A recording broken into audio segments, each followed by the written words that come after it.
It's 6 o'clock on Wednesday, August 20th. I'm Holly Darlow Babcock. I'm calling the Co-op School Board monthly meeting to order.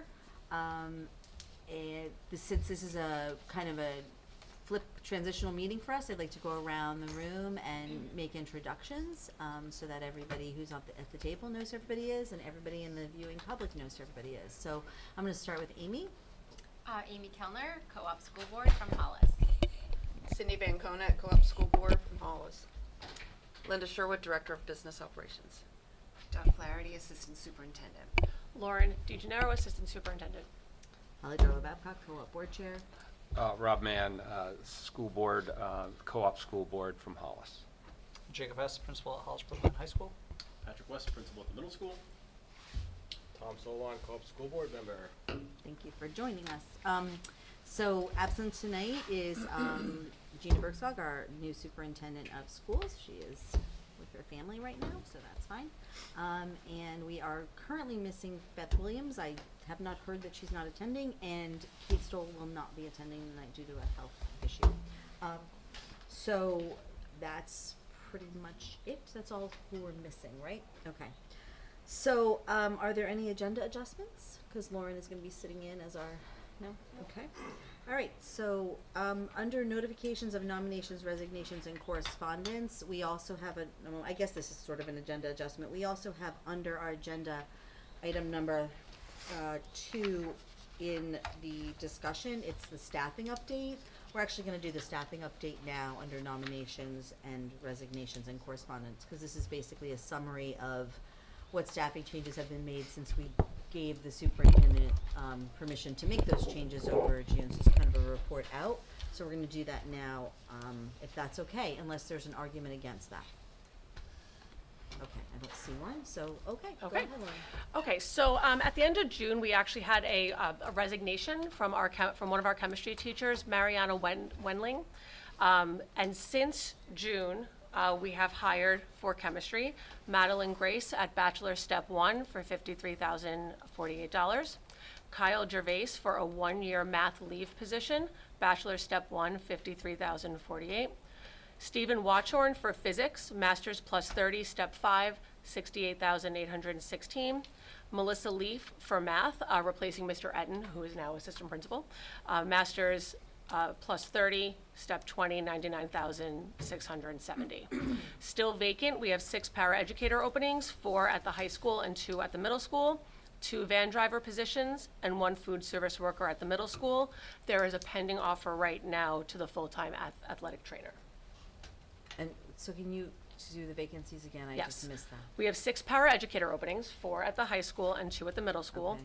2 van driver positions at the high school for our CTE programs, and 1 food service worker at the middle school. And you have a pending offer to an athletic trainer. Okay. Are there any questions on that? Yeah. Did the hiring of Ms. Leaf create a vacancy in Brookline, or had she already left? No, it created a vacancy in Brookline. Did she come from Brookline? Yes. Oh, Yeah. okay. And what position is she filling? Math teacher. Okay. Yeah. Okay, great. Not great for Brookline, but Yeah, great for it's okay. Any other questions on that? Do we have, I don't know if I can answer this, but are there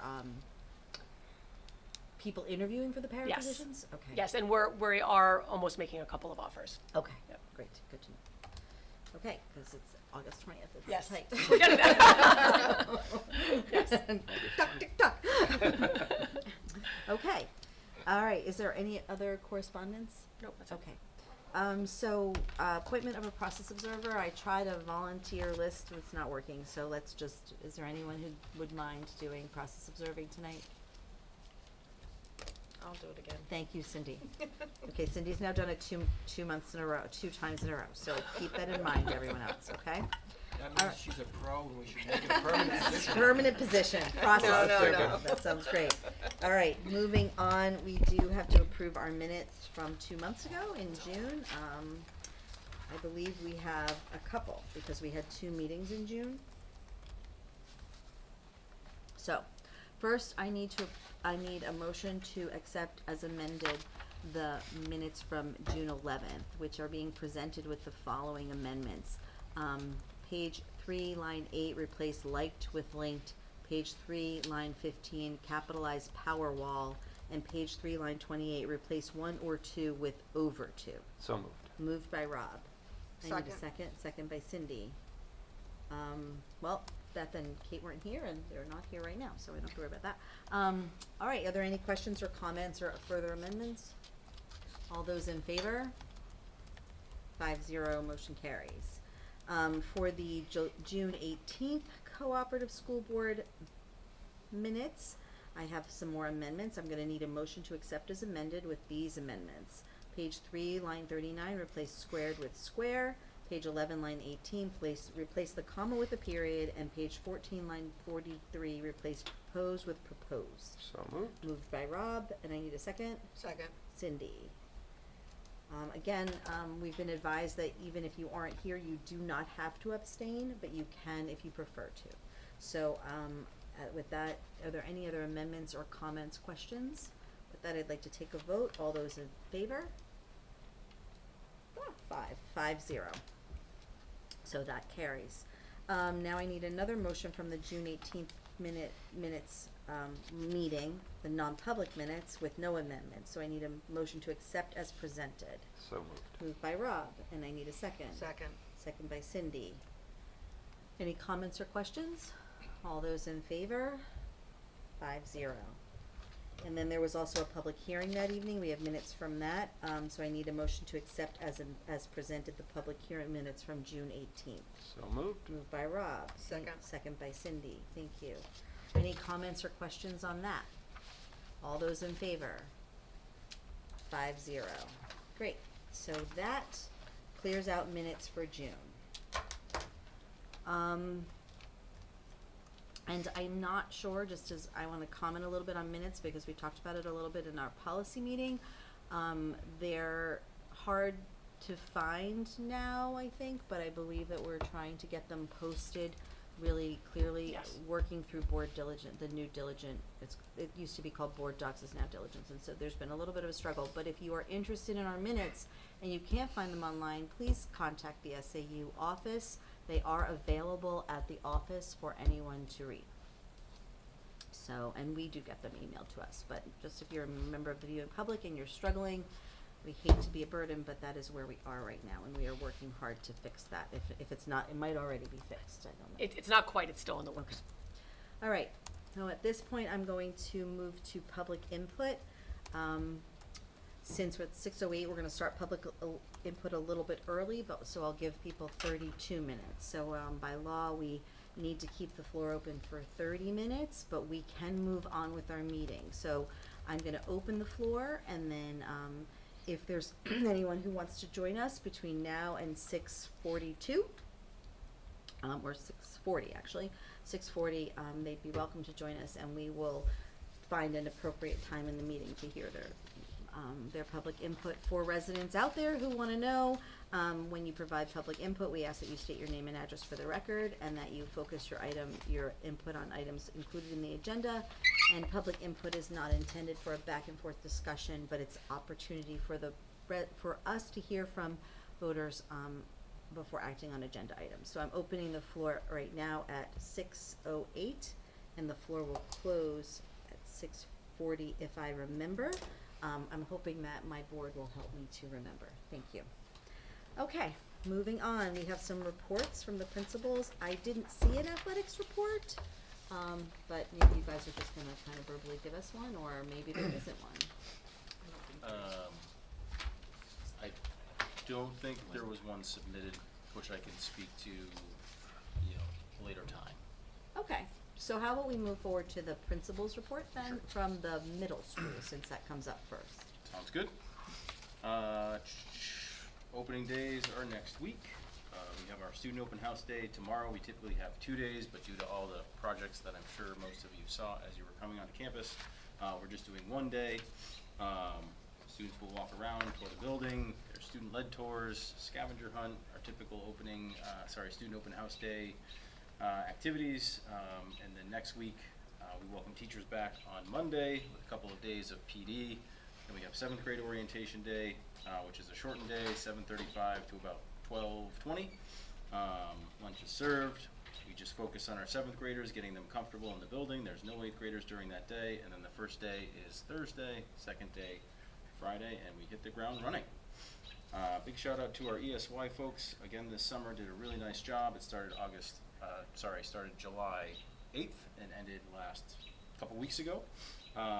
Catherine Ransom continues to fine-tune things after updating the ESY program a few years ago. It's a 4-day program, and they end each week with a fun field trip. And it was just another great experience thanks to our ESY staff. Just want to give our facilities group a big shout out. I think you all saw the hallways, and they look really, really great as always, but all the work that they did on top of their typical summer cleaning and updates, they just do a really nice job here, and I can't thank them enough. They're fun, they're a great group of guys, so hopefully you get a chance to interact with them occasionally, and just can't thank them enough. I included my enrollment numbers, as I always do at the start of the year, 363. We've got a bigger 8th grade class at 191, and our 7th graders are sitting at 172. And then just some important dates coming up, one being our parent open house, which is September 4th, and then picture day the following day. Thank you so much. Are there any questions for Patrick regarding the principal's report? It sounds like everything is going super well. It says that the boilers and propane systems have been worked on. I think Worked on, yes. we'll get a little bit more information on that during the facilities update. Yep. No, you won't. Okay. We don't know, we don't know. Okay. Okay. I can give you a little bit of an update that everything is moving forward. The boilers are sitting outside the building. They're coming in next week, or sometime in the next couple weeks. Obviously, we don't need heat, hopefully, for the next few weeks, few months. And then the propane, they're planning on digging out back. I think there's still some movement out back, but those propanes will be installed again in the next couple weeks, Okay. Thank you. from what I've gathered from my maintenance leads. Yes. Okay. Thank you for that. Any other questions? Enrollment numbers, are they up net positive, net negative from last year? I think it's still net negative. We're Okay. still pretty low with that 7th grader group at 172. I think Yeah. we're typically, before I got here, around the 200 mark.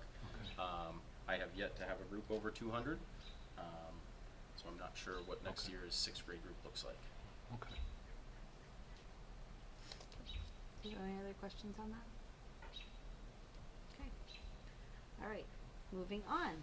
We will talk to Jacob, who is going to present his board report. Thank you, Jacob. Hey everybody, thanks for having me, my first real board meeting, so thank you. A lot of similar stuff that I'll touch on at the high school. It's been a great first 2 months, really just kind of getting to know everybody and how things work. Much like the middle school, the high school is in great shape. A big shout out to Tommy and his crew up there that have been working hard all summer, getting everything looking fantastic. I'll echo ESY was fantastic. We liked having the middle school up there with us this year. It was able for me to meet a lot more people in the district as well. We had 3 separate programs running on the high school level, and with our life skills, our one step below life skills, then we had some kids coming in just doing some extra work as well. So 3 separate programs running.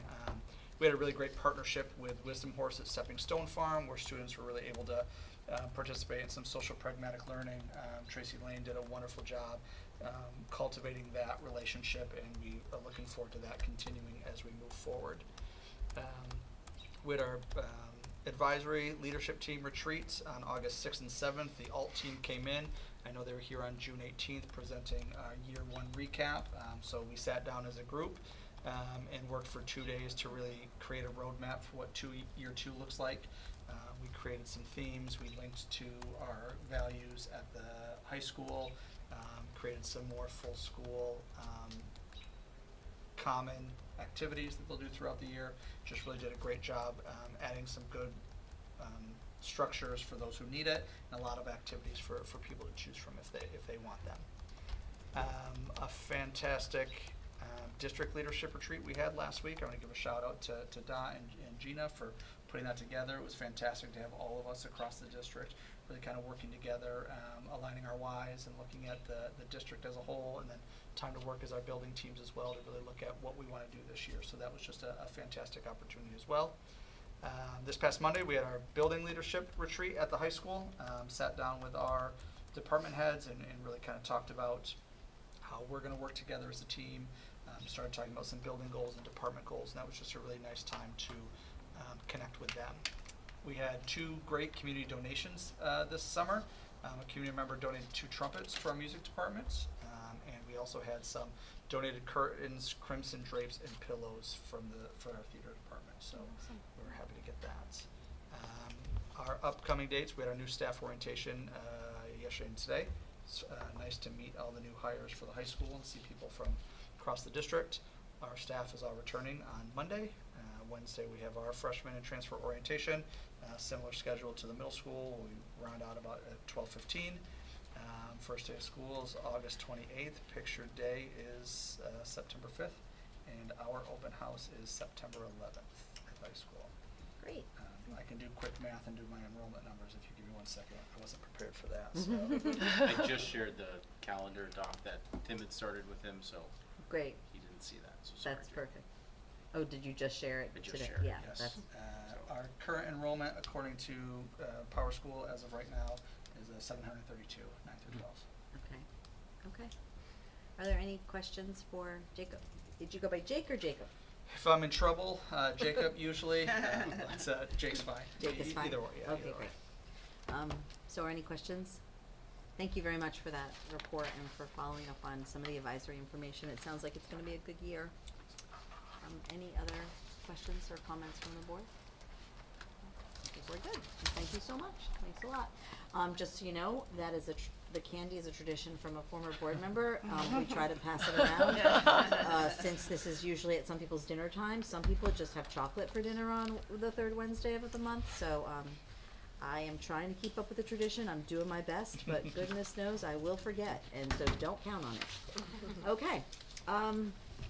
All right, so under principal's report, we also have this item, bell-to-bell ban on cell phones. I also know that we have it later on as a deliberative item, regarding a policy, but it's here, so. Yeah.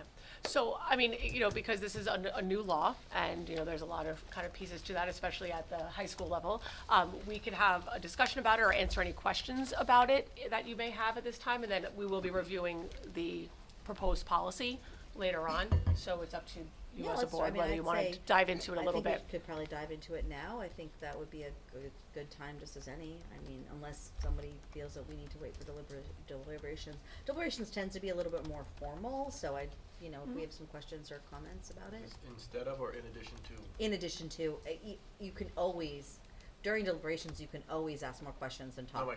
I didn't know if you were doing this to avoid bringing it up in deliberation.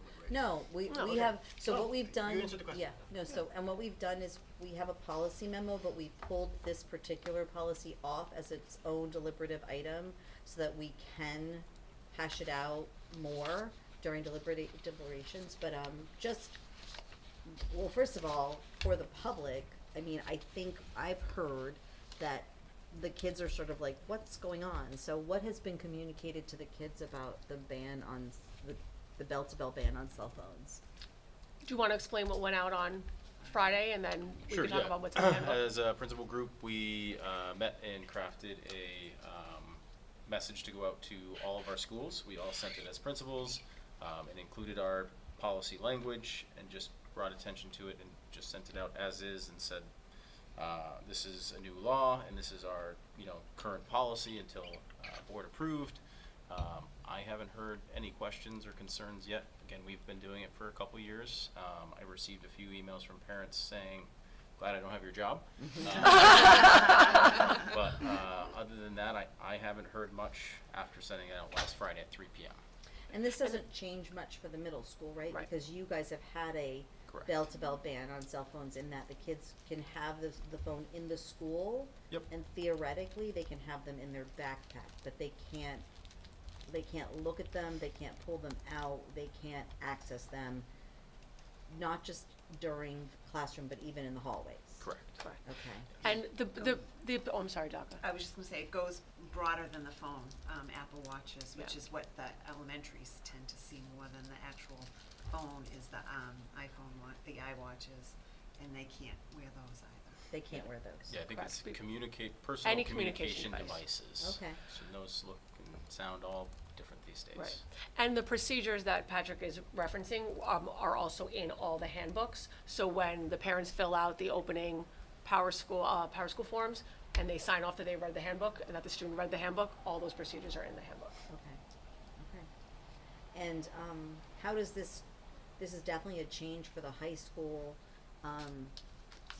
How is it gonna play out at the high school? The same thing, just if kids are caught with looking at their phone in the hallway, or? Yeah, I think, you know, the best approach is, you know, at the very beginning, setting clear expectations and having the conversation. You know, this is a law passed down by the governor, and we're going to comply, and here's how we're making it work for our school and the community. And again, the focus is on creating a distracted-free learning environment. You know, if the goal is we're here to punish you, you know, that's not really the approach we're looking to take. So just talking about how it's going to help create that kind of enhanced learning environment, and set those clear expectations. You know, it's a warning the first time, it's on the teacher's desk the second time, third time is when administration really kind of gets involved. So just setting those expectations pretty clear from the beginning and having those conversations. There's going to be a growing pain at the beginning. This is new, and there's growing pains with all new things, and so we're going to treat it as such and kind of go from there. What accommodations for medical monitoring and things like that? So that's like the real asterisk that comes along with it from the state is the medical and special ed part, and Lauren can obviously speak to that I can far speak to better that a than I little can. bit. Yep, so we have a deliberation form that was crafted, you know, to address all medical, special education, et cetera, accommodations that may need to be had. And it's really looking at, is there another device or tool that can be used to accomplish the same access to learning? Right. So we'll be taking that on a case-by-case basis as it comes, and going through that So will those process. cases be registered somehow with the SAU, that certain individuals have these? Have the accommodations, and yes, for the staff Okay. in the building and the SAU, because, you know, again, and the use of a device is only used for the explicit reason determined by that team. So it's not like they have carte blanche to the device, to the whole device, it's only for that specific purpose, so there is a lot of kind of monitoring that gets involved in that. And is the compliance limited to the students and not staff? As far as staff being able to use their phones? Yeah, Correct, the law is for students, okay. from first bell to the end of the day bell, so they could have it after school, they could have it before school. Dot.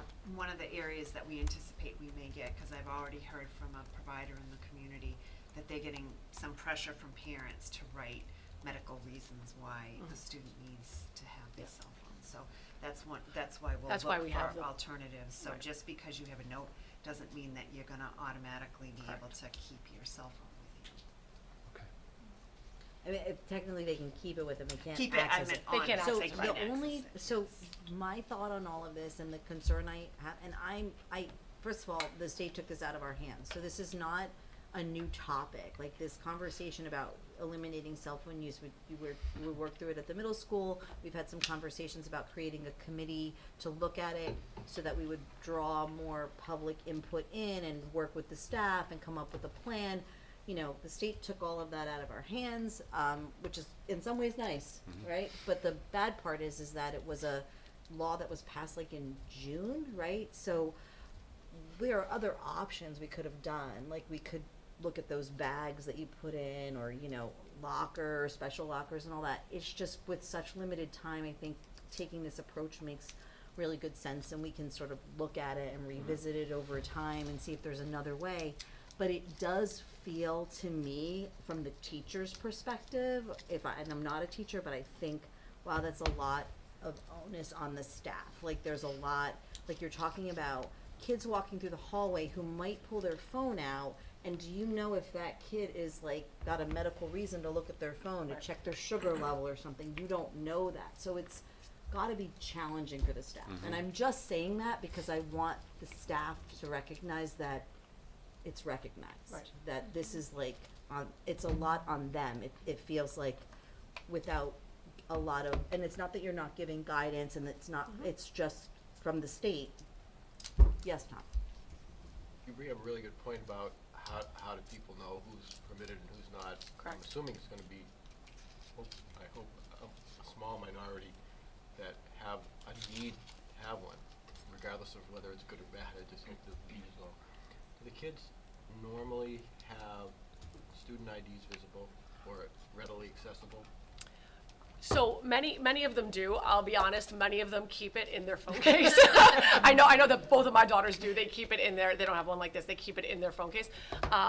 But they. Do we offer the optional lanyards?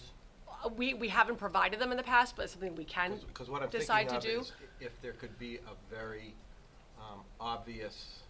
Yeah. Or even discreet but obvious, like a way Yeah. that you could flip it around and Something show. something Right. that someone could show to a staff member Yep. easily and quickly To kind of explain the use Yeah, of the without phone. without making having to it get into a a long thing. conversation. Yep. Right. Well, that'd be easier on the staff too, Yep. 'cause of that. So Yeah, that's- and the student too. I Yeah, think less agreed. embarrassing. To have to keep explaining themselves over and over. Or you could embroider a large letter on there. A C for cell C. phone. Or- When I first saw the law I thought allows exceptions to be made for educational use of Correct. devices. And in an early conversation, I remember there was the question of, are we going to put the onus on teachers to determine whether or not they're, and the policy does not seem to leave that door open, is No. that correct? Correct. Yep, no, it is made clear that the exceptions are for medical, special education or 504 or English language learner needs. And again, it is if there is no other device that can No, accomplish yeah, the same that's- goal. I just- But agreed, I yeah. wanted to make sure I was understanding Yeah. that's been sort of ruled out. And then the other question is, what have, if anything, have we done in anticipation of parents wanting an alternate method of communication available during the school day? They can call the office. I mean, we haven't done anything specifically for that. And how about going the other way if the student needs to get in touch with someone? Yep. You know, in my day, we had payphones in the schools. They obviously don't Yeah. have We that. don't have those anymore, Tom. I'm sorry to say. Yeah. There's no more payphones They actually anywhere. still do exist, but they're very rare. But what I'm wondering is there going to be a need for us to set up any kind of Like a dorm hall phone? portal Not- so that I'm the not- kids don't have to Sure. be disrupting an office if there is that mechanism, or do we have to do anything updating to the menu system on our phone? and things like Possibly, that? yep. And that's something that I think we may have to see when we see it, some of that. Obviously, there's, phones in the main office that can be used, if there's a nurse need, and there's a nurse phone, that can be used. I think that, we have to be really proactive in our communication for things that we need to communicate to home, if there's changes in sports practice, changes in what have you, so that we don't have students constantly being like, oh, my practice just got canceled, I have to call, right? I mean, we have to really look at our communication practices. Parent Square has been amazing and it's been great. And I think that, really honing in on that and those pieces to limit the amount of time students would have to call for school-related reasons. But I think that may be some data we need to take as far as how many students are accessing or trying to access or want to access the main office and nurses' phones. I think one of the things that we may want to do is prepare a frequently asked question Yep. on this topic to deliver very early in the year to let the students know what their options are, Sure. what's expected and what's not allowed. And now that we've got both advisory and ROC available, that could be a nice place to have those a discussions great idea. where you've got a broad spectrum of students to have input, and you're not necessarily going to be dealing with ganged up cliques Yep, it's a great right idea. away. And honestly, it's bell to bell. So when the last bell rings, every single kid is going to have their nose on their phone. I'm not kidding. Like But that. they can't necessarily, because if you look at the policy is encouraging them not to bring them in the building. Right, but I'm saying they're probably going Yeah, to, they're- and yeah. then, and as soon as that bell rings, that phone is gonna come out, and you're gonna have kids walking into the parking lot, catching up on every single Yeah. text and all of that. So just so, traffic people know, like, Yeah. kids, eyes up, please, because that, I mean, if I couldn't look at my phone for 8 hours, I would Yeah. probably be like, you know, The good so. news is none of their friends can have it to Yes, text. right. That's something that you may want to bring the resource officer into discussion to reinforce, for those of them who are going to be driving, Yeah, reinforce that, look, we know you haven't, if if this is the time you gotta play catch up, don't put the key in, don't press the button. just Sure. don't get in your car yet, yeah, that's a good point, so, yeah, okay, I think it's gonna be an interesting start to the year. Have you heard from a lot of parents who have concerns about safety, accessing their kids during the day, that kind of thing? Yes. Okay, we've heard from a lot of people about that. I'm not sure it's a lot. Honestly, it's actually less than I expected.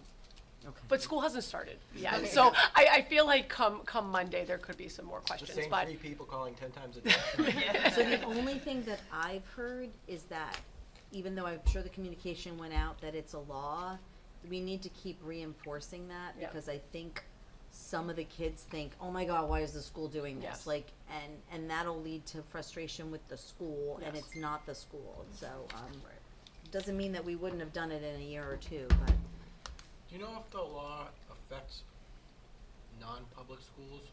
Yes, it's a state law, yep. but does the state law, like, do private schools have to follow? As far as I'm aware, yes. Okay. That's good. Interesting. Okay. Awesome. Thank you. Are there any other questions or comments Well, on that? I have heard from some community members on this, and. Well, yeah, because some of you still have kids in the school. So. Yeah. I don't. So Yes. one of the concerns is that the law seems to state that the school must discuss this with the parents before implementation, and to what degree have we done that to date? Right. We're having that tonight. Yes, that's what's, yeah. Well, so I tonight understand is that, starting so that. that's what I'm kind of straw manning the question, so we Yes. can get it out there. So we're discussing it tonight. Are there plans to have some sort of, The forum. or just a public hearing of some sort to make it available so we can hear from them? And I don't know if that's Well, it sounds like necessarily the they've proper way to do they've it. sent out notifications to the families, and I don't know what the nature of the letter was, but did it present the opportunity for anyone with questions about this to contact the school? The language was really the procedures that we were going to be looking at to start the implementation pending board policy. So when we discuss, the policy is only up for first reading, so we're gonna be doing a second reading, so there could be time and avenue to invite people to ask questions, and we can send that communication out there. We could decide to do that. If you wanted to have public input in a public forum as a board, we can do that, as far as pending your input on the policy.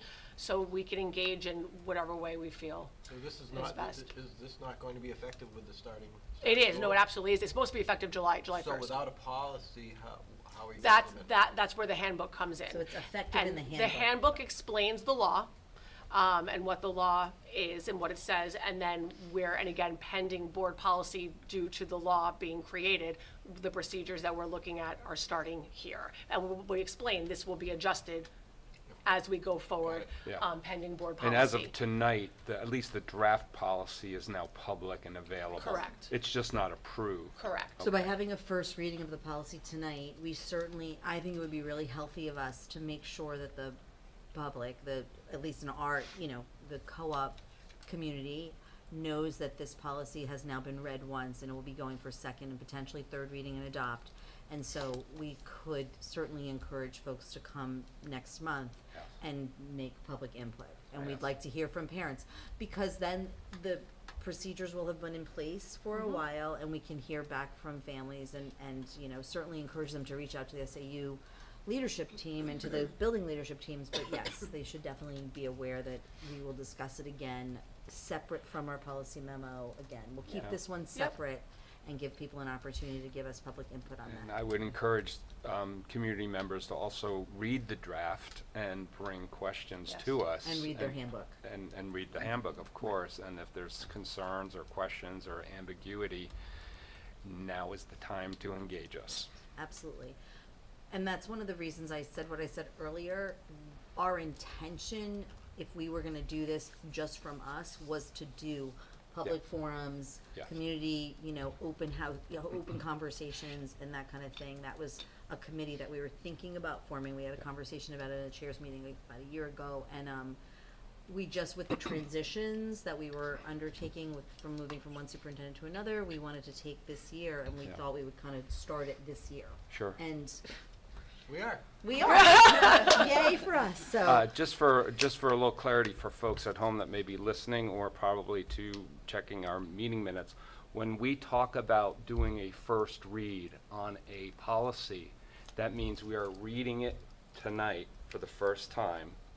And then if we do a second read, next month will be the second read, and if it goes to a third read, it'll the following month after that. So we are potentially in a 3-month window of looking at this policy and taking input. So when I Yeah. say now is the time to engage, we're in a 3-month window looking at this policy. So, Actually, 2. 2 months from tonight.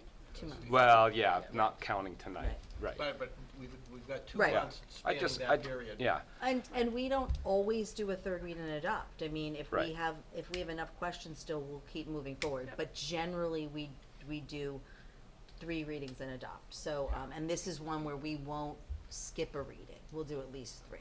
Yeah. So, You say that with certainty? I hope so, Tom. I don't ever say anything with No, I'm 100% just saying certainty in life. if well, particularly if we get a lot of input, right? Right, but if we don't, and this is deemed as, Right. Yeah, where we wanna start. Right. So I can't say that with certainty. Like, if no one comes next month and we get no feedback and we feel like this policy hasn't changed at all, we could potentially do a second and adopt. You're right. But obviously, if we got a lot of I just wanna feedback. create a sense of urgency if there is input. Right. So in terms of communicating that to the public, can that come from the SAU office? Sure. That would be great. Thank you. So we don't generally, as a board, send out Yep. communication. So, But as a policy, you're just talking about really almost procedural, because the policy is the law. I mean, we can't adjust the policy that much. It's really more about procedural and how we're gonna handle it. right. Right, and that can, and as a board, when we get to the first read of the policy, you can see you can decide to not put the procedures in the policy. Right now in the draft, the procedure is in there, The but you offenses, guys the can have that consequences. discussion whether or not to include that. There are some districts that are not putting the procedures in the policy. That's a decision by the board. That's to something we clarify- left in as policy so that we could all talk about it during that part. Our proposed policy is more restrictive than the law in that area where we're not giving we're not outlining educational exceptions. The law leaves a ambiguous opportunity that we have not carried into our policy at this point. The law does state the medical, educational, and the English language learners, and I can go back and double check it, but, so those are team decisions and administrative approval decisions, so those are not general classroom exceptions. Oh, the educational one is not? Nope, Okay, No. I thought it was. no. I thought it was if they were, for instance, if a teacher wanted to have the students use them No. for, say, a VR experience. no. That's not permissible? No. Okay. on their own devices. So we would Correct. we would potentially have to provide devices if it's part of programmatic delivery. Correct. Where they're writing an application for Correct. something. So we Correct. would have to provide If it something. couldn't be done on their one-to-one computer, or if it couldn't be done, Right. yeah, we would Okay. need to provide that. Okay. All right, we may need to, I'm That's interested helpful, in thank you. leaning into this policy a little bit. Yes, we're gonna have a long discussion. We'll have probably. to talk, we'll have a chat about it. That's why it's a separate item. Yes. All right, so moving on. So we also have this, now we're to our discussion portion of the meeting. I have 1 more minute in public input, so we'll keep it. At this point, we're gonna talk a little bit about our LEA plan, and if you could tell us what LEA stands for I and all will, that. for Local Educational Authority. So this is the Special Education Policies and Procedures Manual. So this is the actual printed out, you guys have it in your packet, and that is what is on our website. Everything is hyperlinked, but I have to keep a full version of it at the SAU office, which has all the hyperlinks are printed. So this is the entire manual, a little glimpse into the world of Oh, special so this is like- education, this is like policy with and all the procedure. hyperlinks. This is with This all the is more than hyperlinks, 52 printed. pages. This is with Yes, all this the is about 450-ish Little pages. So light it's a little glimpse into the world of special education policy and procedure. So this does get updated every year. There's an optional policy that we have not had as a school board yet brought forward, but we are going to be bringing it forward. I believe we're bringing it forward tonight, On the policy. if not next month, for the school board to have an awareness and approval of this manual. And it's really just to give you an overview and to have, just a sense of the different policies and procedures. A lot of it is law, but then a lot of it is our own policies that are printed and hyperlinked in here, and then our own forms that we use for procedures, our own programs within each district. So you'll see actual specific programs that we have, educational programs that are in the high school and middle school, and what those are and what they're for. You'll see a lot of our own deliberation forms, and all the procedural and process pieces that go to special education. So if you ever want a little light reading, you can stop by the SAU and grab this one, or you can check on the beach. website or in your packet. Right, and in our packet, we could look at every single one of those Correct, hyperlinks. you could look and at every single thing. The forms are hyperlinked. Yep, and everything is hyperlinked. And so so I want to give a kind of credit to my assistant director, Christine Height, because she really helped me dig into the minutia for this overhaul, because we really changed the format for the readability. We made a lot of additions and changes for clarity. So this has really gone through a huge overhaul. It has not had such a major overhaul since 2017, 18-ish. So really, I thank Christine Height greatly, and it looks beautiful. So if you have any questions, we're happy to take them. Otherwise, it is available for you to see, and it is on our website. And just to update the board in terms of the agenda, next month, right? You and Tracy are gonna come, And Catherine, yep. are gonna come to us and do a presentation on what our programs are in terms of special ed programming. Not the minutia of all the No. policies and procedures, but really just Yeah. kind of give us a summary and Yeah. a overhead view of what we offer Yeah. programming wise. I believe it is Appendix B. In the Wow, that's good. I believe it's You've been Appendix B. studying. Yes, I have this memorized. So Right. yes, so we will be doing that in September. Has anything been gutted recently, but on a federal level? Any of the No. programs that dictate, okay. No. I'm gonna close public input at 6:42, so that's happening right now. Are there any other questions on the LEA plan? I mean, I did really skim. Oh, these, it's okay. I but didn't it's expect you to really read a the lot. whole manual. They didn't put There everything. was be no a test, expectation you know. that you read the entire thing. I'm not going to quiz you. Comprehensive. It's a lot, so, are there Yeah, it's any a lot of questions? work, for sure. It's a lot of work, it's great, so this is updated now. And Yes, then it is fully updated. You'll Everything's- know when we get to the policy memo, that there's quite a few special education policies on the memo. Lauren, because of all the work on this, has also updated a lot of those policies as well, and you've used a lot of the attorney help to do all Correct. that, so. Correct. Any other questions on that, comments? Okay, so we did the staffing update. Item 3 under discussion is board goals. For those new to the board, I'm sorry, Amy, I should have probably given you a heads up on this. And we can also table this or do this again in September if people aren't quite ready. A few years ago, we started sort of a tradition at our July meeting, and since it's August now, where board members can just kind of speak to something that maybe is a concern for them, or a goal, or sometimes a program of studies idea, or something that we can put out there. We've had things like talk about fields or facilities goals, so this is an opportunity for board members to just kind of have a little influence. It's specifically, we try to do it before budget season, so that the team of leaders have an idea of how we see the budget process going, whether there's something we think is an important priority that maybe has been underlooked or overlooked, sorry. So I'm gonna let anybody dig into this. I don't really have anything that I can think of right now, so anybody put any thought into it? Tom, I hope you have. Because then maybe you'll trigger an idea for me, because I thought about it, but. I had a really interesting conversation recently with a neighbor who has children in the school and has also in the past been a elected member of one or more boards within the SAU. Make sure you speak into. Within the SAU 41 area, so that they have experience within the restrictions and the scope, so they're not daydreaming.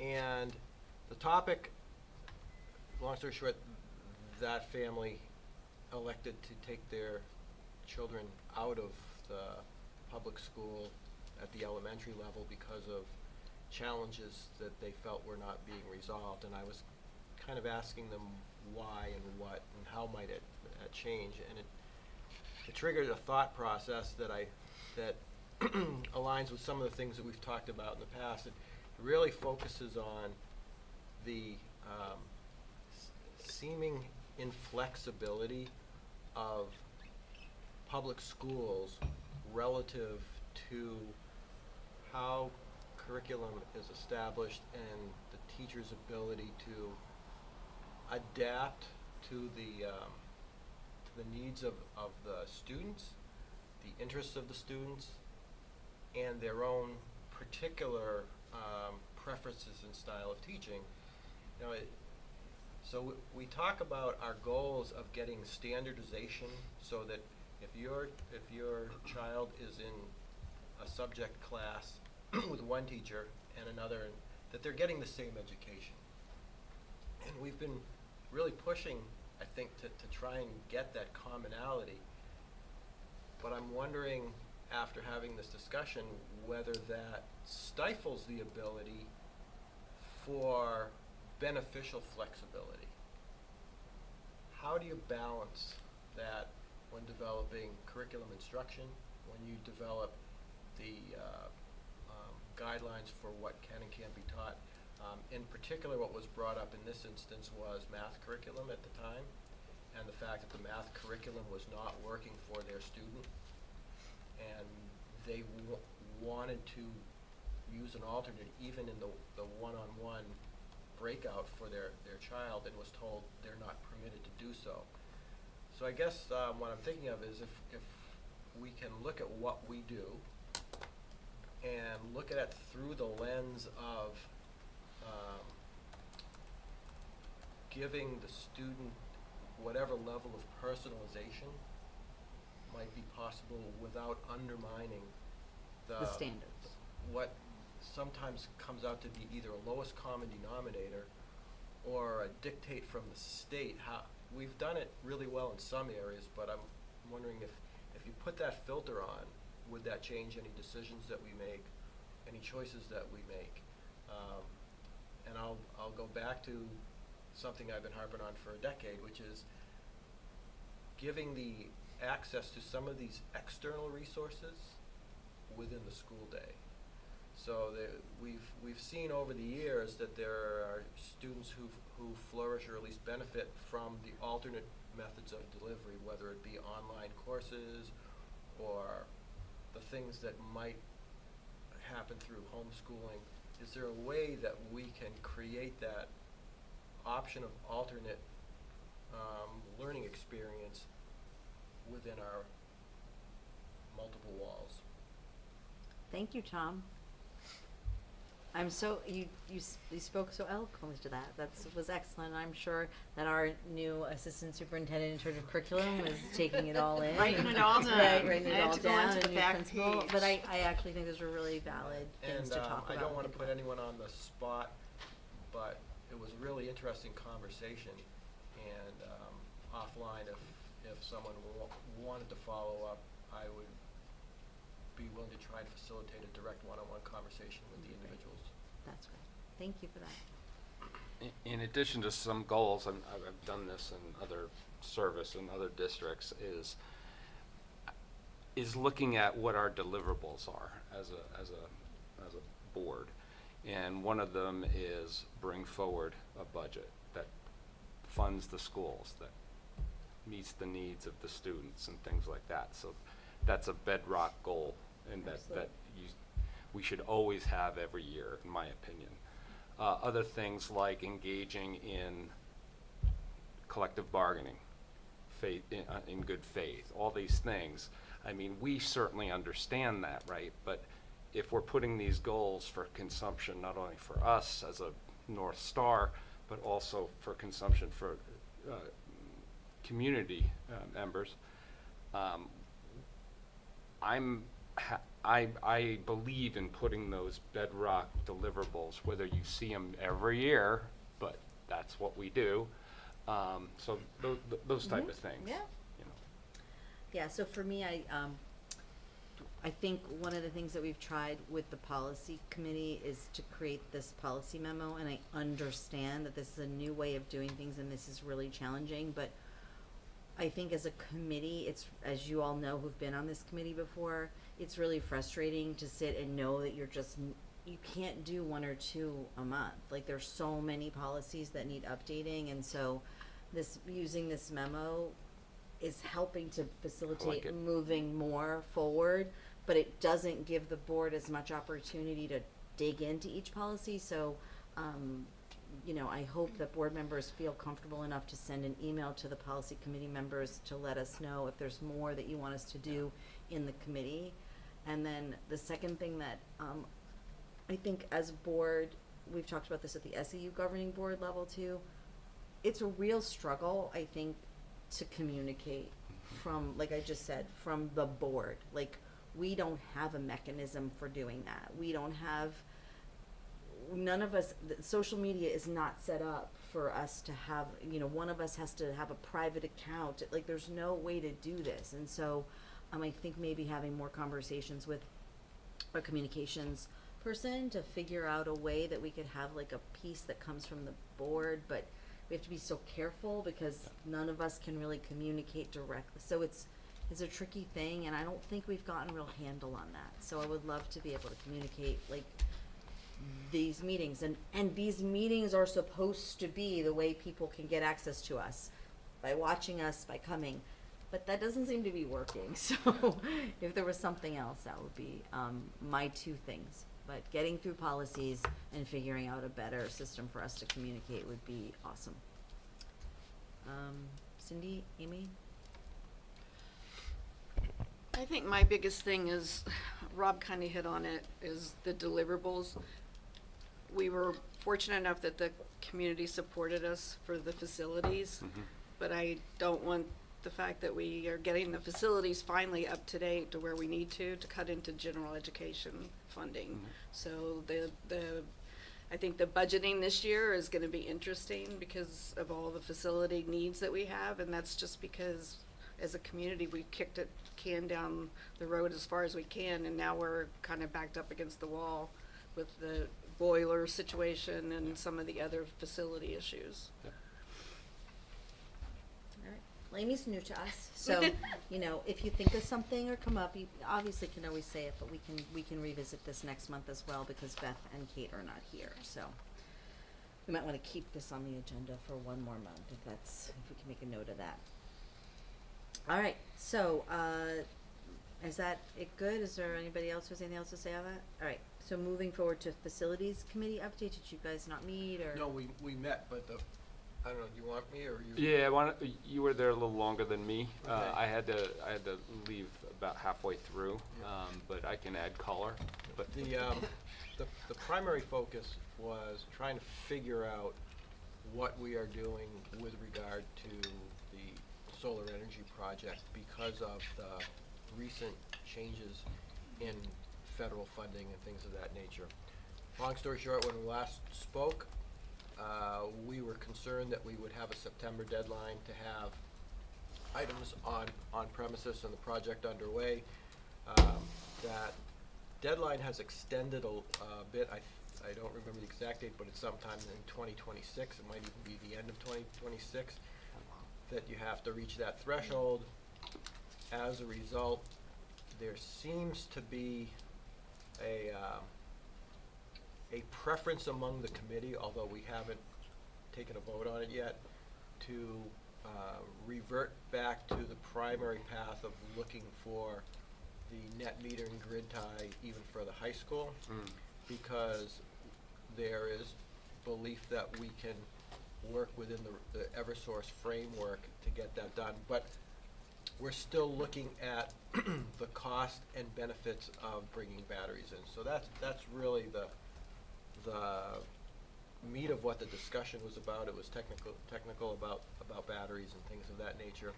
But the net effect is we are moving forward with the purchase, the recommendation is to move forward, and I believe it is the superintendent's intention to move forward with authorization of completing signing the contract, making the purchases to qualify for the federal rebates. And that will involve bringing materials to be stored on site and doing some non-intrusive on the teaching environment work on the schools, but there is resistance to doing actual on-building construction while students are in. They might use periods of vacation and holiday to do some initial stuff, but it means that the majority of the installation work will be planned for next summer. And I'm a little disappointed because I was hoping we would get some of the financial benefits of it for this year, but you know, the reality of it is the amount of energy that's generated during the winter is a little bit limited. Right now, I don't know the details of it, but the focus from SAU personnel standpoint on the facilities is getting the middle school boiler project completed as quickly as possible. The projections all look pretty good as far as us meeting our financial goals for the project, but there's just so much unknown because of the variable tariff situation. Okay, thank you for that. Rob? Yeah, I think you summarized it really well. I think for me, there were adding local storage helps with the question of the timeline and to get the project started. It kind of shrinks that in. But for me, by having local storage, then it brings a whole host of other questions, like how do you deal with it from a fire standpoint, and there's technical complexities, but it also makes it simplify. If it's kind of crazy because the net tie is complicated, and having local storage simplifies that. But then you have these other complications Right. about you have big batteries in the school, and where do you put them, and That turned out, after we dug into that, and that really wasn't really a concern. It really came down to finances. The cost of installing the batteries versus the savings that you get from coming off of peak demand Yes, time. the peak. So you use it to, what they call it, peak shaving. Yeah. And they gave an example of, there was one school where one day a month there was an activity that drove them over peak, but as a result their billing for the entire month was at a different rate. They saved tens of thousands of dollars a month on their electric bill by being able to stay below the peak trigger Yeah. point for Eversource. And that's something that having Yeah. batteries can do. Yeah. But the question is, how much does it cost you to get that Right. capability? to get there, Right. right? The batteries kind of take the peaks and valleys out of the Low out of levels. the usage. Okay, Yeah, so that's where we're at. I'm learning so much about solar. That's great. Well, come to our meeting. You'll love it. Okay, thanks. I love it. Happy to. All right, so, are there any other questions or comments on that? Sorry, I didn't really have much of a question or comment. That's but- okay, no worries. How about a budget committee update? Linda, see you here, you're not on the agenda tonight. No, I'm right? not. Okay, you're just, I'm okay with that. okay. And I do wanna let the principals know that I normally, will let you guys go, but I do kinda want you here for the policy questions, just in case, and I don't think we're gonna be super late tonight, so. The budget committee didn't meet, Okay. but I think it's worth people understanding that based on the new state law that passed, the budget committee, the board member of the budget committee is no longer a voting member. Right. So, yes, let's repeat that. The board member from the budget committee is you represent the board as a liaison, but you're not a voting member, right? Correct. So I have had a conversation with the chair of the budget committee, and I'm hoping that we go to them as a board member and have a liaison and represent. I'm hoping that there will be some opportunity for the budget committee to kind of come to our meetings as well, so that, I don't know, Yeah, it the doesn't really, difference is that doesn't really the- solve the voting thing, but it kind of puts the onus on both sides, both groups, so. Yeah, the difference is that the board member representative, or the school board member of the budget committee is specified in RSA. Right, we have to have one. Yeah, the reverse is not there. Right, but I'm working with the chair of the Yeah. budget committee And- to make sure that. And the non-voting status is new due to recent RSA? Yes. House Bill 594 or 694 or something. And is that true, it's just in co-op boards, right? I guess 'cause co-op budget, or is that true for like the Hollis budget committee? I believe it's true for, well, I think all budget committees Oh. have a board member. But did they remove the vote just from co-op boards, No. or from, so the Hollis member on the Hollis budget committee, the Hollis school Voting. board member can't vote either? Okay, interesting. There's been a lot of laws that have changed. It's a lot to keep up with. All right, thanks for that update. I just realized something that, under agenda adjustments, I just wanted to let the board know that I've been reached out to from the capital improvements Oh, sure. new board that's coming together.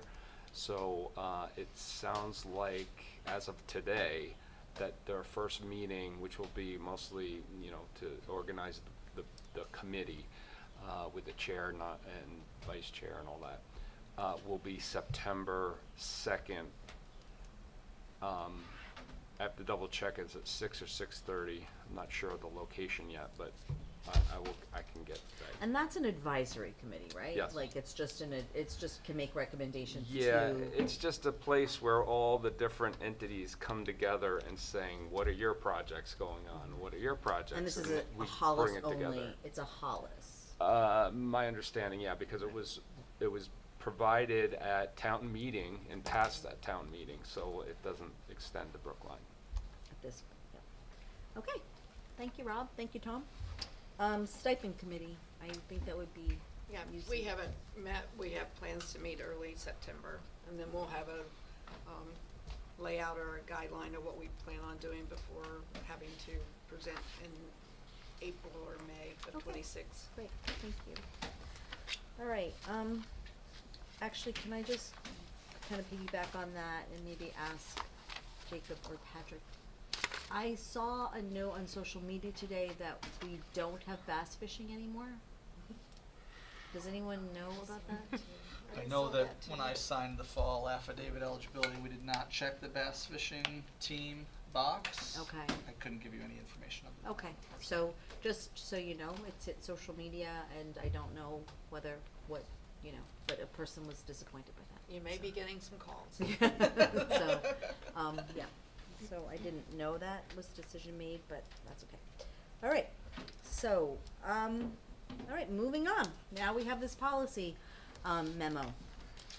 So I'm gonna try it as a motion to approve the recommendations identified in the policy memo as presented.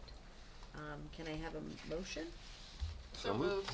And then that was moved by Rob, and a second? Cindy, I assume since Yep. you, okay.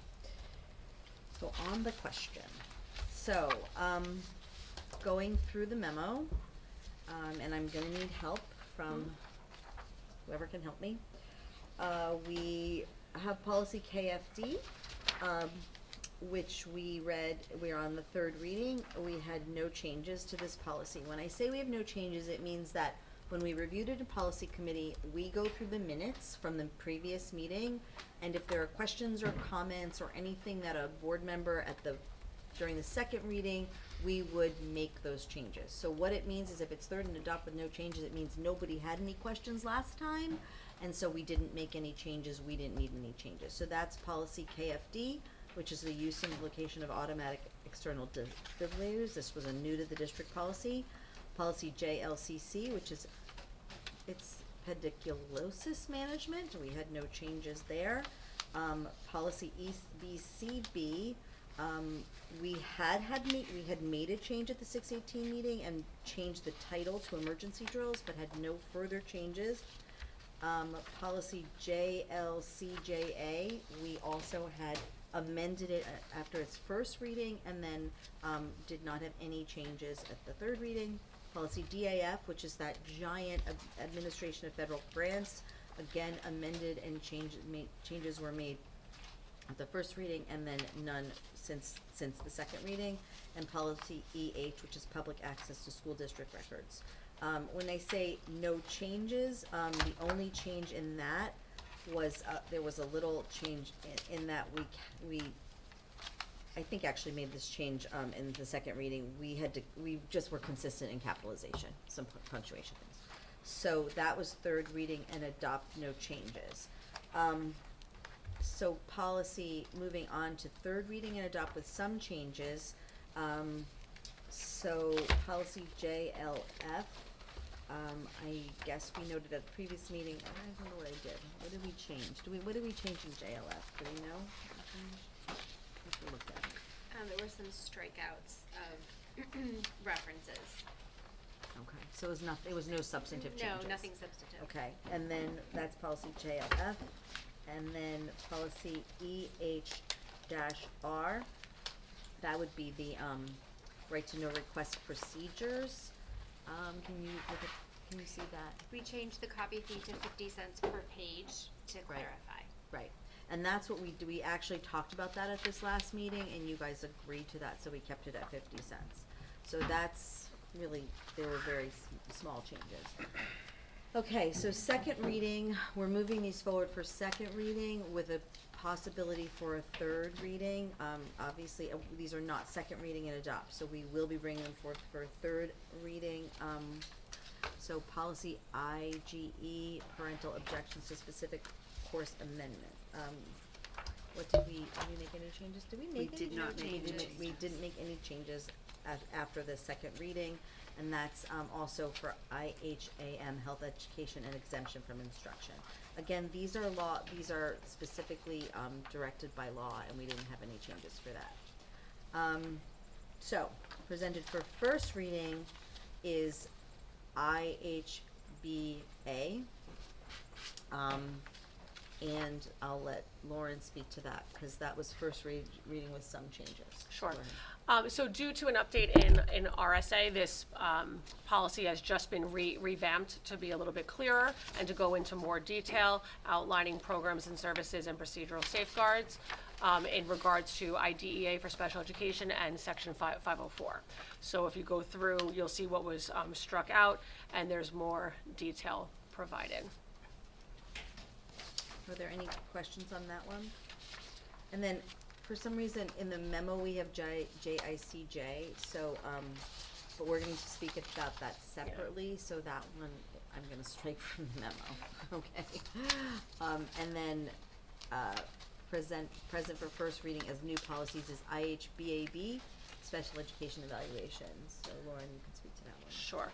So, parents have a right to request independent educational evaluations if they either disagree with our evaluations after conducted. They can request for an independent evaluation at district expense.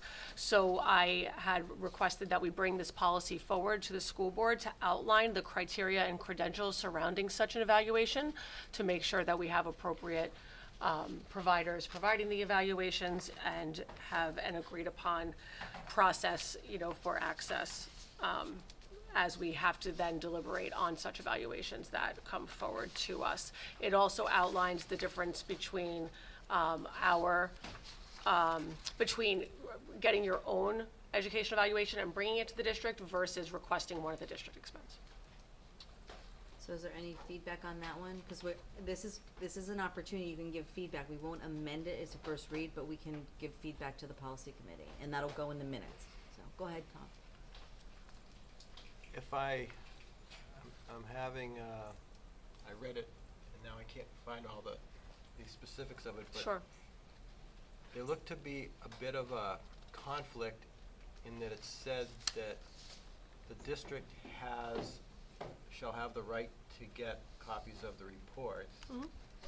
Then later on it said they have to get permission to get the report from the parent. The parents have to agree to release it or something. There seemed to be some conflict between whether the school has absolute rights to it or whether they have the right to request it, but it has to be granted. I'm gonna find where you're seeing that, because yes, we're funding it, and we have a legal obligation to review that evaluation, and as we're funding it, we absolutely get results of that. If a parent has an outside evaluation done of their own accord, Like they pay for it outside of our themselves. process, they pay for it themselves, et cetera, that is up to the parent whether or not they want to bring it to the school and have us access it. So I'm gonna read through this again with a I'm looking fine tooth at comb it. and I make think sure I'm it's- not. I think it's in section 5, the second paragraph, which starts additionally. Says the district shall be entitled to inspect and obtain. Oh, that's the okay, so that could be a little clearer. So that's the protocols and the records used. So when an evaluator does an assessment, the actual test itself, there's protocols, et cetera, and raw scores and all those things that the evaluator keeps. So, so those are not necessarily brought forward as the findings of the report and the evaluation results, but if we ever had a question about them, we can request to see the test protocols. Okay. But you think it should be What- clearer? It says We that, can it make it says clearer. that the district shall be entitled to inspect and obtain copies, but then it says, however, for the purposes, the records will not be accessible Correct. other than the evaluator unless it exercises its right to inspect. Yep. Accordingly, parents must authorize the release of the information, so Yes. it's unclear It is, in yep. reading whether or not the right is absolute or it is discretionary and has. So Amy's taking notes, Yeah. so we'll take it back to Yeah, policy. yeah, and we'll try talk to about clean it, up and with I'll go back to legal. This was attorney provided, so I'll go back and get clarification on the FERPA piece. But it does have to do, again, with the No, that's fine, I evaluation just, components. But I hear you and I understand. Yep, absolutely. Okay. Any other comments on that one? And then we also have IHBAM, which is District Special Education Policy and Procedures. There's one in the IHBA family, and I couldn't, I thought I kept it here, but I couldn't highlight it in this document, where there was just a stray pluralization of 2 consecutive words, and the first one was, it's like instructions services or something like that. Okay, so, It's spell so check. in either IHBA, IHBAB, or IHBAB. I think it's one of those, Look for it's just a spell check. grammar thing. Okay. All right, so, I see it again, I'll let you know. just so you know, the memo is striking, present for the JICJ, because we're looking at that somewhere else. All right, is that good? Well, it's also it's later on in the It's memo. later on. Yeah, we It's do later on. have a separate motion We have a for separate motion JICJ. for it. It's, JICJ is unauthorized communications, Oh, so it that's. shouldn't be on that document at It all? shouldn't be on the memo because it's a separate Yeah. deliberation. But it's fine, cause it's for first reading and we're gonna deliberate on it there, so, we're gonna keep the motion as is and move forward. Is there any other questions? All right, all those in favor of the policy memo, recommendations policy, 5-0, motion carries. Okay, so now we have policy, JICJ, which I wanna pull up, so, so this is kinda going back to the way we used to do policy, where we're gonna sit down and talk about this policy in, what? Line by line, Line by that line. we used to do Line it. by line. So, again, I think Rob made a really good point that members of the public should know that we are reviewing this policy. The way this works is that all of the underlined items is new language to the policy. Anything that's crossed out is old language. Did we have this policy before? Apparently we did. We did? Yeah. We had it was called communication devices. Back in 2016, 7 and 8, and then amended in 2014. Also We known as instituted bell a to policy bell. when we instituted this is part of a bring your own device thing. Right. Yeah.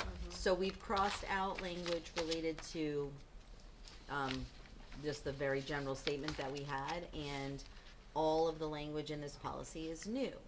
Next month, after first reading, all of those underlines will be gone, and will be any changes that we make between this reading and next reading will be kept apprised by strike-throughs and underlines of new language or whatever. So is this verbiage directly from like a policy, template? School Board Association School recommended board policy, yes. association. Okay. And as Lauren said, the big question we had as a policy committee was under D, which is consequences and violations. So that is where you really get into the nuts and bolts of consequences. And in general, we as a policy committee don't usually recommend having all of that in policy. We usually think that that should be, it's procedural. Procedural, And it yeah. should be in the handbook Yep. and in it- procedures. But is- given is- that this is so new, Yeah. the school board association is recommending it be here, so we wanted to bring this to the whole board. We didn't wanna make that decision. Is the RSA silent on this section? So do districts have a latitude how they want to handle compliance? Whether to have the procedures? Well, Yes. Violations Yes. and such that, and what do we do as Correct. as an SAU versus some other SAU? Right, no, I mean, there's flexibility there as Okay. far as how we handle, just like Holly said, there are some districts that are purchasing pouches and just keeps them in the pouches and they get locked up Right, for the day, right. et cetera, So it's a matter of what we're looking for as a general policy, and then the implementation of the procedures could be separated, or if you wanted them in the policy, they could bring the policy. Just to note, the high school and the middle school are separated out because the middle school has been doing this for, you're going on your third year of this, and it's been working well, so it is a little bit different with how they're handling it, procedurally, just so you know. So, Can I just ask, what's the significance of the emboldened type? Is that just for emphasis to us? Yes. Because I don't think in the way that we print policies that. Yeah, I think it must have been bolded in the School Board Association representation. oh, I you mean could, where it says strictly prohibited? yeah, and then Yeah, can we take no that out? event, yeah, so we could look to unbold that, Yeah, we don't generally put like bold. yeah. I'm gonna go back to the original, I'm curious if the one they gave us. Also, when it says consequences and violations, and we laid these out, these were not recommended by the school board association, were they, or? They had very general ones, Okay. but we as These a are team. very specific to Yes, and us, we as a okay. team looked at these and edited them according to what we felt to bring to you as a proposal. I would suggest you either reverse the order, call it violations and consequences, or use the wording below, which is consequences for violations. Okay. Yeah, it should be consequences for violations, not consequences and Yeah. violations. And it was bolded when it was given to us, just so you know. I had to look, because I was like, I don't think we bolded that. So we will unbold. So we needed to say, D should say consequences for violations. Sure. Amy, are you taking notes too? I am, Yeah, I have it too. Yep. From a practical standpoint, and I'll look somewhat to our building That's why administrators. they're here. What do you envision being and Patrick, since you've been living with it for a bit, to be the logistics of dealing with it? My questions are things such as, do most people comply? Do the ones who don't comply do so out of rebellion or objection, or just habit? And how far do you have to push it to get someone to comply if they are non-compliant by nature? Which I think doesn't just stick to cell phones. Right, School right. students Exactly. push back on a lot of things. It's just the developmental age. We're lucky in this district, welcome, you're lucky, that we do have students that comply with most of our rules and policies and procedures of everything. So in the 2 years that we've had, I can't think of a situation where a student has been so stuck with a cell phone, won't give it up, won't comply. We've definitely gotten pushback, but as soon as we get parents involved and we have that conversation about what we're trying to do during the school day is just prepare your child for the next grade level or next step in their life. And sometimes those conversations do come into, the annual meeting, and when we get kind of blasted for not having great test scores, even though I don't necessarily agree with that, that's sometimes where we start to kind of bring back, well, this is not just our decision, this is, a community decision which we think is best for our middle school students. And I think it goes back to Jake's point, having that conversation with kids and with families about why we're doing these things here during these 7 or 8 hours during the school day. What is the purpose of us being here at the school? And again, we're lucky to be in this district because we have great families, we have great students that comply with most of what we're asking them to do. I can speak to other schools that I've worked in where we've gotten a lot of pushback. We've gotten parents that want their kid, they want to be able to talk to their kid, but at the beginning of the year, the last 2 years, I've reminded students that we grew up in a time without cell phones, and even though it's a different And you're still time, alive. and please call us. We've got staff in the main office that are ready to welcome those phone calls and relay those messages.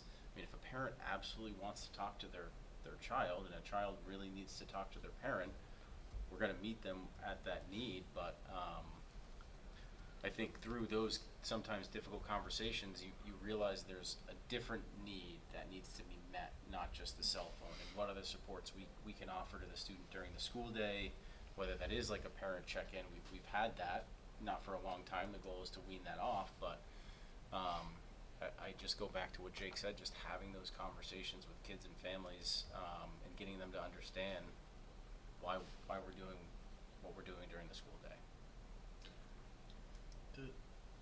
I know in the high school, we heard that a lot of students who have study hall rely on using their personal devices for, let's call it entertainment during those periods. Do their Chromebooks offer the same options?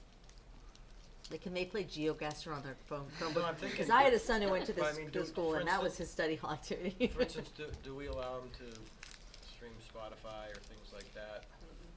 Is that Not Spotify. I mean, we would have to look and see what is accessible, that is not blocked or and to see You might want to what- work with the librarian or something, because I think that may be an area where there really will be a loss for the kids who are using study hall and things like that as a downtime, and are looking for, whether it's audiobooks or That's podcasts. actually kind of part of what Cavlock was designed for too, was to give kids an Right. opportunity to some kids use it to study, some kids use it for extra help, some kids have to use it for extra help. Yeah. We tried to do some enrichment with Cavlock, but also part of it is just a time where kids can sort of decompress. And no, you don't want them scrolling through Instagram, but there are some tools on a device that can make that a little bit more of a entertaining, less Yeah, boring. I think We can't pretend that as they're much all as gonna be like, possible, let me do my if we work. can fill the void, that would help. Because that was the most common theme that I heard of when the kids thought it would be horrible to not have it in study hall. My question is a little bit more specific to I'm not sure whether or not we should have these in policy, because I feel like this is a little bit of a pilot that we're going through. I mean, I know you've piloted it for 2 years, but I don't love to put stuff in policy that we'd have to change in a month Yeah, I or mean, in that's 2 weeks. I areas. don't really love having it in policy. However, I think I'd like to keep it in for one more I agree. go around so that people in the public can see it if we're gonna advertise that we're having a policy conversation, and we can then talk about removing it next time around if we decide to do And- that. And are we still on the right side of being compliant with the RSA if we're moving that into a procedural document? I think And we I are, think, right? I think from a maintenance perspective, it makes a lot of sense. To not have it in here. Because right? policies need to be the direction we're going, Right. and then the detail is in the procedures. I just want to make sure, I'm not sure if it's necessary to double check with council that we can do that. There are I many- will double there are check, many but we are districts able to are do that, but I just will doing double check for the you. sample Yeah, without doing the without consequences. the I would like to, for the first year of implementation. Maybe keep it in. I would like to keep it in primarily, well, for two reasons. One is to ensure that we as a board are aware of what is being required. And secondly, I think the buck sort of stops here. Yeah, In policy, where we have an obligation to be accountable for what we're asking for. yeah. And I think that's great. We would just have to make sure that we make a real specific calendar note to revisit this policy in in like June. June or July, You know. Yeah. My other thing is, I wanted to ask the principals, so I think, and I'm gonna confess that we talked about this in policy as well. So one of the problems is like when you say first offense, second offense, third offense, like, okay, so a kid pulls out their phone in English class period 1, and then a kid pulls out their phone in math class period 2, and then a kid pulls out their phone That's in what I was gonna science ask, class is in this period documented 3, somewhere? like, so that, they've technically hit 3 offenses, but they would probably only be known as 1 offense, right? Because the teacher. At the moment, they'd only be known as one, so we're gonna start an internal tracking form at the high school for, behaviors across the building for staff to fill out. Admin gets a notification when it gets filled out, for various levels of minor stuff to major stuff that we can use to help us with our reporting at the end of the year. But it's one of those things that in the moment, yes, it's that singleton, but by the end of the day, we'll look and like, wow, Susie's first offense was really her 7th offense, and that's a different conversation we need Yeah. to have with With her and Susie. her parents, Okay. you know. So Well- these things will be documented though, Yeah. right? So Yeah, that was gives- gonna be my question. How does it get documented and who's in control of the document that knows what, whether they had 5 times in one day or? Right. Now, you know, I wanna give teachers a lot of discretion with this, cause again, they're the ones on the ground doing this. Right. If a teacher doesn't mark down every time they ask Susie or Billy to put their phone away, cause it's the first time they saw it, I'm okay with that. It's their classroom type situation. Mhm. If it's a constant thing and they're not reporting it, then all of a sudden the parent gets an email, she's had her phone out 30 times and there's no documentation. That's a conversation we need to have with the teacher, because they're not following the proper process, so that we can hold the kid accountable, have the proper conversations and address it that way, so. So you're not viewing it as an absolute, that, I don't think they need to document it absolutely. If Susie pulls her phone out, yes, that's your first offense, please put your phone away. If they don't type it up right away and send the report, I'm okay with that. It's that follow-up that's really important. I'm not following it. I mean, either it's either it's an offense and it gets. It's an offense and it's being addressed. But if it's an offense, how can it not be documented and be the I first think offense? because it's really hard as a teacher to, if you've now told 10 kids to put their phones away and you're trying to teach, at the end of that period, this is just practical. Theoretically, you should be able to go in and be like, Johnny, Jimmy, blah, blah, blah, but you might not remember every single kid. And so I think what Jacob's trying to say is like, I want my teachers to know that like, we're not gonna come running into them and say, you know, did you mark down every single kid? But yes, ideally, the message from the board should be, yes, if you see it, you should mark it down, because it's in policy, and it's like, if it's gonna Well, be and in again, I policy. think that's the, Well, I'm that's the, concerned that's the with it. decision the board gets to make about whether that aspect is in the policy or not, Right. because, That's what concerns me about having it in the policy, because I do know, like, I only did this for a few years, but it's hard at the Yeah. end of a period. Like, you're not gonna spend, like, you're teaching a class and you're trying to get through the material and you're trying to work through all the different personalities in a room, and Susie takes her phone out and Johnny takes his phone out and Amy takes her phone out, and you're saying, Johnny, Susie, Amy, put your phone away, put your phone away, put your phone away, which is what I brought up earlier in this conversation. The onus of this law and all of this has been put on teachers to say, okay, and now at the end of period 1, as you wanna go to the bathroom, you've got 4 minutes, you've gotta go to the bathroom, you gotta get back into your room, you gotta get ready for the next class, and you gotta remember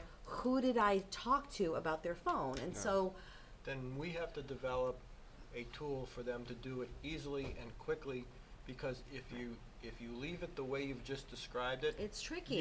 it's not just tricky, you're going to have unequal enforcement from class to class. Yeah. And that's That was going my to- concern too. The documentation process needs to be lightweight and effective, so it's not like, Should be an app on their phone. I don't have time to do Oh my that. God. Well, So, I mean, and again, this is a discussion, this is the Circular piece that we're gonna conversation. have some input from teachers as well, you know, to talk Right. about what that is. I mean, I hate to bring up pen and paper, and I'm not saying to do this, I'm just gonna give you an example of what you're saying, Tom, is that you want a tool like a A pen and teacher paper. every day has a list of their roster printed out, and you put a tally every time a kid takes their phone out. And then they're able to then report that to the principal or scan this to the principal or whatever that What I'm is. saying is it's So- not, it can't be pen and paper. No. It needs to be something electronic so that No, but- they press the button once and Yeah. they're done. Right, but in the moment, if a teacher is standing up and teaching and engaging, they can't then say, It's Amy, put easier- aside your phone it's and then go to easier their to access a computer and piece of tap it. paper. It would be a lot easier for me to put a tally and then at the end of my period, put it into See, put it into the I computer. disagree, and I think everyone's gotta pay the price for the interruption. And if it means that for the first week or month of school, that teaching is inefficient because the teacher has to constantly be recording that people are doing this, that's an appropriate price to pay to stop it, because it's like when you're at a performance and the idiot in front of you has their phone there and they're texting and it's destroying you, you are so happy when someone on stage stops the performance and says, put your damn phone away because you're wrecking it for everybody else.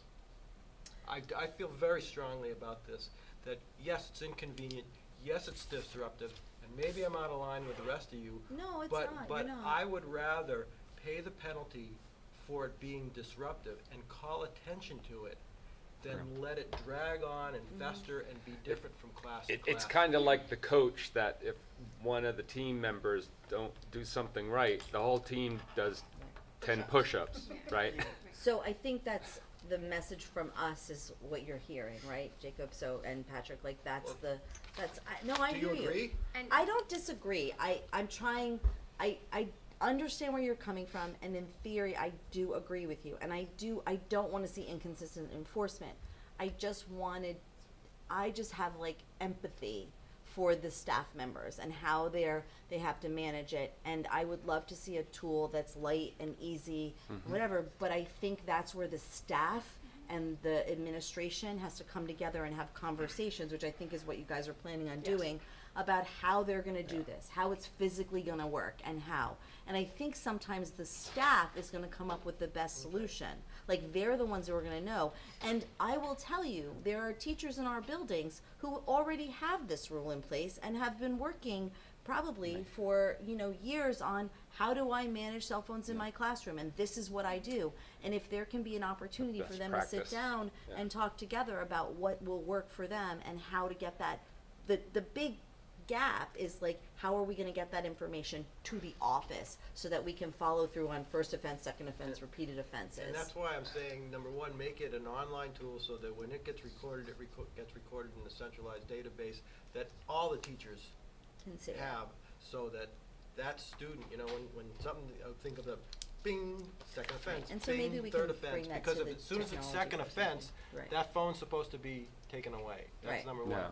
Number two is, in respect of what you're saying, Holly, I do think it's disruptive and potentially inconvenient, but on the long run, I think it will make the staff's life easier. Yes. Because I think it will, I would hope it would curtail it sooner and not make them I the agree with bad that. person for No, doing it. I agree with that, and I just don't know if we want this in policy so specific. That's my, but I think we need to hear back from Yeah. staff, we need to hear back from parents, we need to hear and see, and this is still up in the air as to what we actually have in policy, And- because in my yeah. brain, if it's in policy, we have to do it.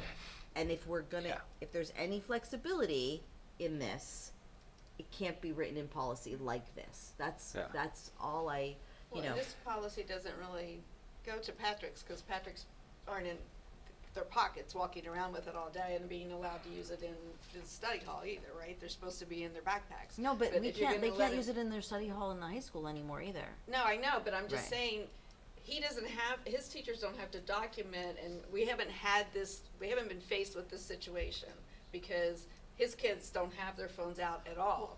Now you're saying that these kids can use their phones No, and we're not. maybe. No, we're not. No, they can't. cannot have them Well, on I their know, The but that's what expectation- Tom's saying, what can we give them to do during Yeah, but study that would hall? not be, they wouldn't be able to use a phone. Well, I'm They might asking, be could able they to do it with access their something on the Chromebook? Chromebook. Yeah, but, right, I mean, we don't have any situation that we've already had to deal with the same thing that Jake's gonna have to deal with in his, because Patrick's are not No, but even they- visible. But that's exactly what's going on at the high school. It's bell to bell, cannot be out. Can't Right. be out during the day. Should be in can't their they can't- backpack or in their So what locker or Tom- not even right. brought in. Tom- That's the expectation. Tom was Not in the suggesting, can hallways, we, not in the can we bathrooms. add something to the Chromebook? Could we add an access to a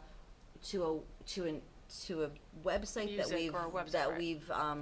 that we've done our Vetted. process Yep. with, that allows them to like plug in and listen to some music or watch something or play some sort of approved game? Like, that's what he was saying. Yes. These kids can't touch their phones. Like, their phones, according to law, cannot be out. Or their And that's smartwatches, what- or the earbuds that you can text Right. on, or anything like That's that, what's any elevated communication this, device. is that it's the law. So when we did it as it was an optional thing at the middle school, now it's law. So I agree, Tom, like about the compliance and the inconvenience. I was just trying to present that how Yeah. I want us as board members to recognize how challenging this can be for our staff members and our administration, because Jake's gonna walk down the hallway and he sees a kid with their phone and like he's gotta track it too, and you have to remember that you saw 3 kids with their phone, right? I'll just So- take my phone out. Take a picture. Take a picture of them. It only applies to kids. Well, also, I think if we can get student buy-in to some extent, this could be helpful with, I think one of you were mentioning it, communicating to the students. Like, there are, in general, a lot of benefits to this, to not having cell phone, and so, you know, we don't want it to be a punishment, but we really want to reap those benefits. And No. so if we can get students on board, we have a great student body, and this will most likely be the exception after the first few weeks when people kind of get into the way of Yeah, doing I things. think we're gonna learn a lot in Yeah. the first 3 to 4 months of Right. school. Exactly. And we may hear back from staff, like, can the board just buy those Pouches, those yeah. pouches? Yeah. Like, we're just done. This is too much work, too much of a Yeah. pain. We're not getting through what we want Right. to do. Can the board, can we budget for pouches? And maybe that'll be a conversation we And- have to have. I think the other point that I want to spend a little time tonight talking about, and we kind of jokingly said, hey, we didn't have them when we were kids, but we survived. But I'm thinking about parents who may be developing anxiety. Like, I'm used to contacting my kid right when I want to, and now it's not necessarily going to be that way. So now there's a process to call the front, the office, and then tracking down the student, and then getting the message and whatever happens after that. I'm thinking about creative ways that we can possibly shorten that latency to remove some of those concerns that maybe a parent has, and they don't know how this is gonna work. And one of the things when you were talking about the past years in compliance that you've been working with, one of my follow-ups was, have you had difficulty tracking down a student under those situations when a parent's calling the front office and say, I gotta get to Jimmy, because something's going on? My dog. And No. do we feel satisfied that we can get that message in a Timing manner. sufficient way? Yes, Okay. yes, absolutely.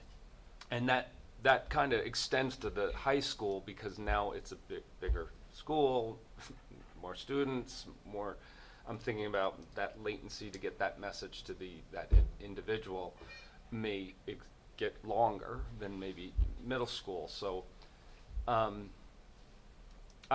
it's more of a comment than, I'm not suggesting I have a challenge. It's just solution. a new challenge. But are there creative ways that we can think about if we find ourselves not getting that message to in a timely fashion or sufficient for maybe parents to feel comfortable with that. Are there maybe some creative ways that we can, shorten the time or something? So that's just something that in the back of my mind, and devil's advocate, what would concern me, so. Does our phone menu have an option that always goes to a live person? For the main office, yes. Okay. During the school day, during the working hours. Yes. So I think if it doesn't already say it, if it can say, if you need to speak with someone, immediately press, Yeah, I really would love to have some feedback as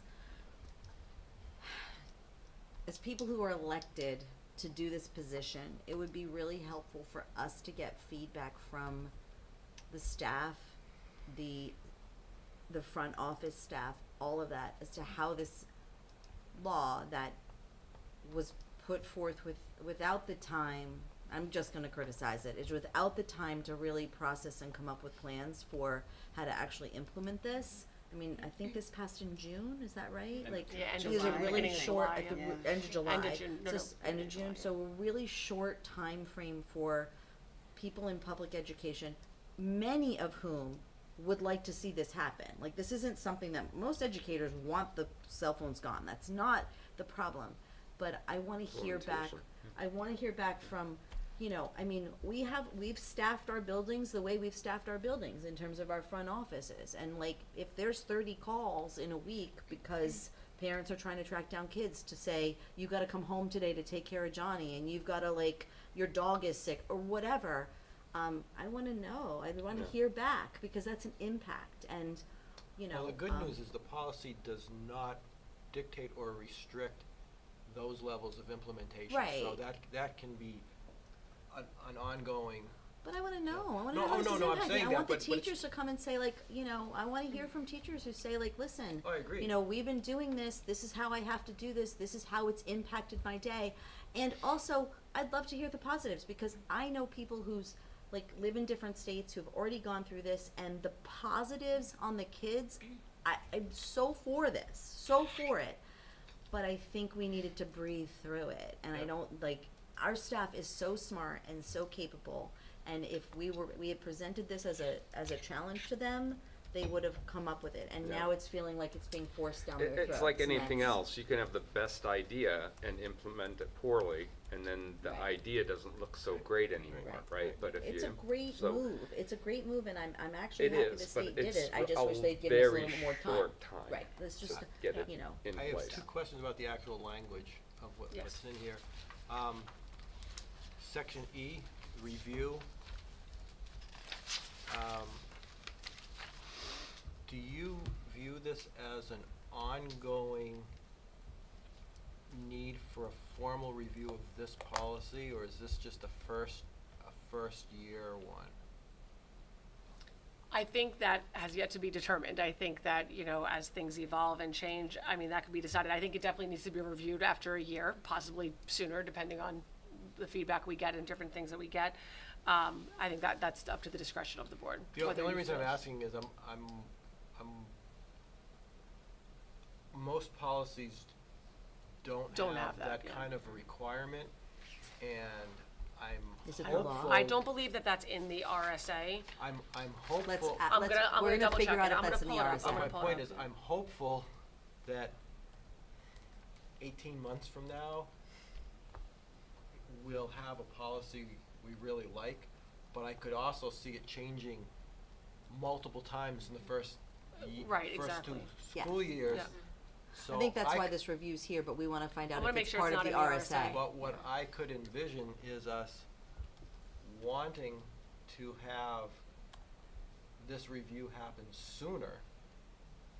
I'm concerned if it's in here, we will default to it rather than viewing it as something we need to revisit sooner. I mean, I'm almost thinking we should put it on our agenda already for Regularly. 6 months from now. If you're going to have Check-in. a an element in there for review, I think it would be good to frame who participates in a review. So talking that the superintendent or parents and or staff can bring Yeah. a request for review to the So superintendent. we'll look at that, we'll look Yeah. at that. I know, But I take out would that- be, that I would be annual- interested in hearing just a high-level summary of how this is going. I don't need to have a spreadsheet of how many violations or anything like that. I just want to know is how are we doing rolling this out? How effective are we? Is our staff handling it well? And if it's not going well, I think we need to hear about how it's going. Yeah. But Yeah. the idea of the review, to me, this section would be better served to be equivalent to things like we have about review of materials, like library materials. Have a thing that describes a methodology for requesting a review as opposed to dictating Okay, a timeline for a so review. we'll take that under advisement. And the Yeah, second- it says that there's just a note that April 1st is a suggested date to allow the board time to revise the policy and to have changes included in the handbook for the upcoming year. Yeah. It doesn't have a mandate that it has to be reviewed annually, but that if it was, that they recommend Yeah. April 1st. Okay. And then the other question I have is a little bit more general. Both the middle school and high school sections talk about the last step. First of all, on the high school, to have an A without a B in section 4, usually if you don't have 2, you don't divide it. Okay. But there seems to be some ambiguity and different level of response as the final element, and I don't know what the ultimate action can be. I mean, is this a suspendable event? Is it, I don't know, do we do detentions in our schools? Yeah, there are. But, I mean, repeated misuse may result in students being required to check in their device daily. That to me is not a particularly good outcome, because if you've got a student who's repeatedly doing this, you don't know how many phones they've got. I mean, Well, that's right, but. so my point is that I think we need to think about what is the ultimate for ongoing repeated offenses. But I believe this is currently in the handbook as is, right? This language? Yes. But I do also want to remind everyone that the handbook is not a static document. So we can update it over the course of the year and send out a note that says there have been updates. And I think the way, like we've done that before. When we've had to make changes in the handbook because laws have been passed and we've had to change them in the middle of the year. So, But I think we as a board need to agree on what is the most severe outcome that can result Right. from repeated use. and I also think we have to recognize that we might have a difference in what's the most severe for a high school student Yeah. versus a middle school student, so. I Yeah. agree, yeah, the Okay. most severe for the middle school is they have to go to the high school.